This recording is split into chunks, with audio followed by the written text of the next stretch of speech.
Bonjour à tous, aujourd'hui on va corriger l'exercice 37, afficher ou arrondir, il faut choisir. Donc, on vous explique dans la consigne que afficher un certain nombre de décimales, ce n'est pas comme arrondir au même nombre de décimales, qu'il faut donc bien faire la distinction. Cet exercice va vous y aider. Donc, en premier, on vous dit dans la colonne B, affichez les chiffres de la colonne A et arrondissez-les au centième. Donc on va commencer à arrondir au centième. Donc je vous conseille d'utiliser la formule arrondir multiple. Le nombre, nous on veut arrondir ce qu'il y a ici dans la colonne A, donc A1, et au centième, on est donc à 0,01, donc centième, deux chiffres après la virgule, et OK. Donc tirer nos résultats. On aimerait un format personnalisé, donc on va mettre le CHF. Dans autre format numérique, comptabilité, et on va choisir le CHF en version allemande pour qu'il s'affiche avant le chiffre.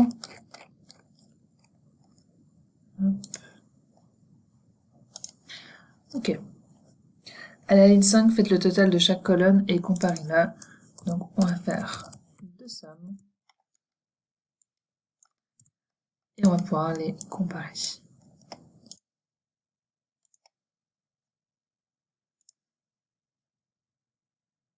Donc vous voyez qu'ici on arrive à un chiffre de, enfin, des décimales de 87, tandis que là on a 86. Donc le fait d'avoir arrondi au préalable arrondit un chiffre supérieur, tandis qu'ici, si on arrondissait que maintenant, on aurait donc 1 centime de différence. Donc ça n'est vraiment pas la même chose. En point 2, avec le bouton réduire les décimales, affichez les chiffres de la colonne C comme des nombres entiers. Donc là, on va sélectionner avec les décimales. Ici, donc vous avez ajouté et réduire les décimales. Ici, on va réduire pour avoir juste le nombre entier. Donc entier, c'est 100 décimales. On aimerait un format personnalisé de 90 kg. Enfin, 90 le chiffre et après kg. Donc en personnalisé, donc il faut bien laisser le 0. Parce que le 0 vous dit qu'il n'y a pas de décimale. Vous voyez, si on avait sélectionné celui-ci, on aurait eu donc deux décimales. Tandis que si on met un 0 sans décimale, et ben ça vous arrondit à l'entier. Donc ça vous affiche à l'entier. Donc pas d'espace entre le 0 et les guillemets, parce que sinon ça va vous transformer, enfin, pas dans ma version, mais dans la version de l'école, ça vous transforme le chiffre en 0. Dans la colonne D, arrondissez les chiffres de la colonne C à l'unité. Donc là, on va arrondir à l'unité, donc toujours avec l'arrondi au multiple qui est beaucoup plus simple. On arrondit ce qu'il y a dans la C et au multiple de 0, de 1, pardon. Et OK. On tire. Et on fait le total de chaque colonne.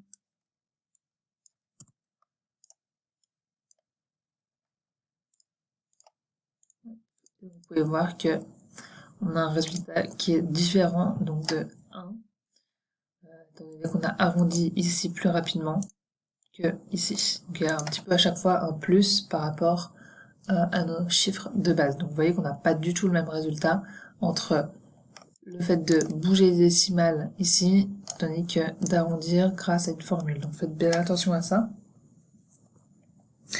Au point 3, effectuez en colonne H la somme du nombre du nombre 1 et 2, donc une somme des deux chiffres.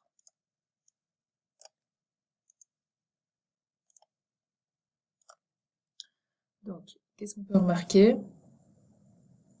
Arrondissez au dixième et affichez deux décimales.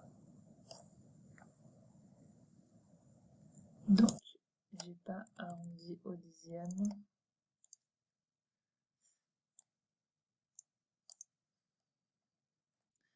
Donc si je vous la refais complètement, ce sera plus simple. Donc le nombre, c'est le premier plus le deuxième. Vous pouvez faire aussi une somme, sans problème. Et au multiple, on aimerait arrondir au dixième, donc 0,1. Okay. Et on va afficher 2 décimales et c'est tout bon. Donc là, on peut bouger les décimales si jamais. Donc là, on a 2 décimales. Alors, quelle est l'erreur? Effectivement, ici, ça n'a pas pris en compte, étant donné que c'est du texte. Donc, il va falloir transformer en nombre et le réécrire parce que ici, c'est pas un point, on va dire, chiffré. Donc, 34, 73. Dès lors que ça se met sur la droite, c'est considéré comme du chiffre. Voilà, si vous avez d'autres questions, l'exercice s'arrête là, donc n'hésitez pas à me contacter.